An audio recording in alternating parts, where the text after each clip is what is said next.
athletes who turn up to compete, they put a bit more effort in. They try to be the best amongst their group. Then there's the athletes who train to win. They train every day, every session, so that they win on match night.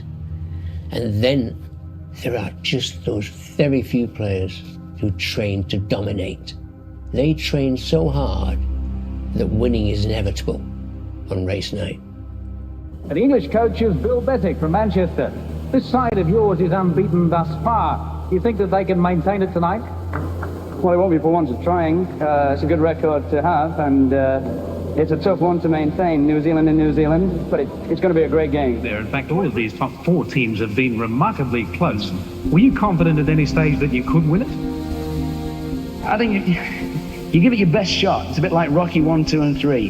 You go out there, you prepare, and you give it your best shot. And that's what we said today. We had a team meeting. We said we're going to give it our best shot. And my 3 questions are, what do you want? How badly do you want it? And how much are you willing to suffer? And very often, everything revolves around the first question, what do you want? Because a lot of people are unclear what they want from life. They don't sit down and think through. We are writing our own life story every day, and yet we don't think about it. Who do we want to be? Where do we want to live? What life do we want to lead? When we've finished our life, come to the end of our life and look back, what do we want to say that we've done? So, what do you want is a very powerful question. And then, if an athlete says, I want to be the best, Bill, fine. How badly do you want it? Because you've got to pay a price to be the best. The best pay a big price. You've got to work harder, you've got to commit more, you've got to take more responsibility, you've got to deal with more ups and downs. And if we can deal with that question, how much are you willing to suffer? Because I work with gold medal champions, and they suffer every day. They work enormously hard. They sacrifice enormous things in order to get that success. Don't let the old man in. And that's life. We wake up every morning and make a decision who we're going to be. I've got Parkinson's disease, so getting up in the morning is not so easy for me. Getting dressed is not so easy. I have to make a decision. Am I going to be a fighter today, or am I going to be a victim? There's a great phrase, genetics deals the cards, environment plays the hand. So genetics and your background does influence your disposition to success in various activities. Another great thing I wrote once was, there's 1,000 excuses, but not a single reason. I did that with Bristol Bears rugby last season. They loved it. When you step into the challenge zone, the number of excuses for getting out, back into your comfort zone from there, multiplies.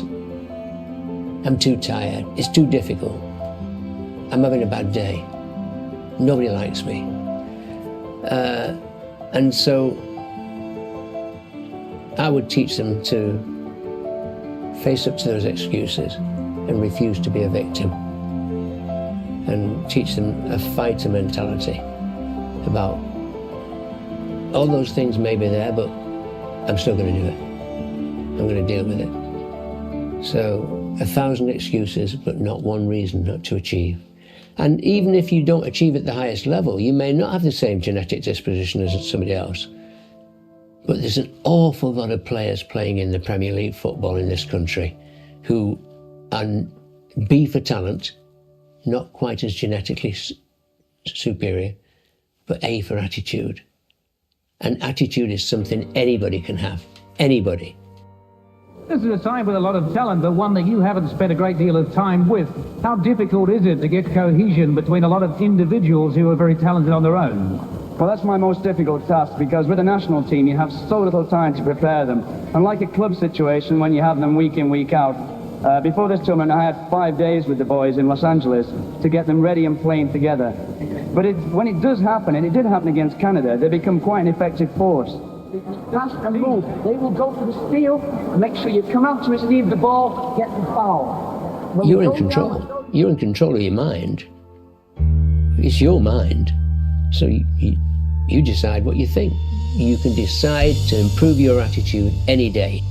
Let's go into our box, right? When you get down to 15, Well, basketball, we won the Commonwealth gold medal, which was the first medal that England had ever won at basketball. That was very good. Still talk to my captain every week. Marshall, here's another example of it. The whistle blows, a timeout is taken, and half the New Zealand team arguing with the referee while England is talking with their coach, deciding what to do in the last 20 seconds. I'm very impressed with that young man. He is going to be coaching England for a long time to come. Bill Beswick, outstanding. Discipline is the name of the game at this level, isn't it, Bob? 20 seconds left in the game. Here we go. Race day is fun because there's a crowd, there's cameras, there's your family, your friends, and it's nice to do that. What they don't see, the people in the arena don't see, is you on your own at 6 o'clock in the morning, working out, sweating, struggling. And that's what makes champions, the ability to motivate themselves to do the work on their own that leads to success in the arena. There's the physical element. You've got to take care of your strength, speed, stamina, nutrition, sleep, health. There's the technical element. And then you've got to have the tactical intelligence to compete, follow a plan, know your position on the field, know how you relate to the members of the team, know how to deal with certain situations in the game, 1-0 up or 1-0 down. And then there's the mental element. That's building the confidence and belief that you are a champion, that you can do this. It's that change from being in the dressing room, the comfort zone, to being in the tunnel before a big game, breathing in, to going on the field and believing and having the confidence to do what you do well. This team came here very much as underdogs. England, they weren't rated very highly before the tournament. Thus far, everybody has been extremely impressed with the team and impressed with you. How do you see your future as English coach if you lose tonight? Well, first of all, we prefer to be underdogs. It's a nice sneaky position. I think it's a start of what I'm hoping to achieve with the national team. And tonight's going to give me a lot more evidence on what kind of progress we're making, because this is a real pressure situation for what is basically quite a young team.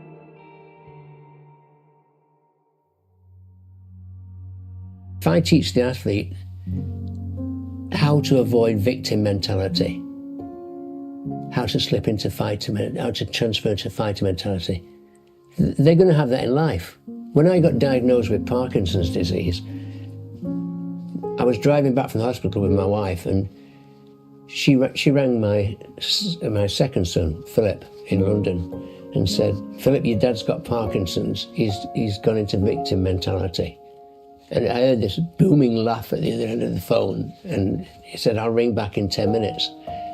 And he rang back, and he and his wife, Hayley, had Googled Parkinson's, researched it, and said, "Dad, we'll be up this week." It was Thursday, and he said, "We'll be up this weekend with the boys. We're going to have a family action plan meeting on handling Parkinson's." And I was straight back into fighter mentality. So there's a very big crossover between situations in sport and situations in life. I mean, in a sense, we're all high performers. We all step up every day to earn a living, to maintain relationships, to take the responsibility of owning property, to raise children. We're all high performers. So the lessons of my high performers in sport carry across into life. It's quite difficult, actually, because I deal with intangibles. They're non-measurable. So it's very hard for me to say, I really helped that kid. But I get an instinctive feeling that maybe I did help. So I think it's hard for me to say out loud publicly that I really influenced that athlete's career, because they're intangibles: belief, confidence, issues like raising your bottom line. But I think I instinctively know I did offer some help. The goal is to make better athletes and better people. And I think that's the whole goal. We're there to make better athletes, the 1 or 2% we talked about, and better people that are more able to write their own story in a better, more positive, productive way. Are you confident at any stage that you could win it? I think you give it your best shot. It's a bit like Rocky 1, 2, and 3. You go out there, you prepare, and you give it your best shot. And that's what we said today. We had a team meeting. We said we're going to give it our best shot. I think it's going to be a good final. I think I hope it'll going to be a fitting end to a great tournament.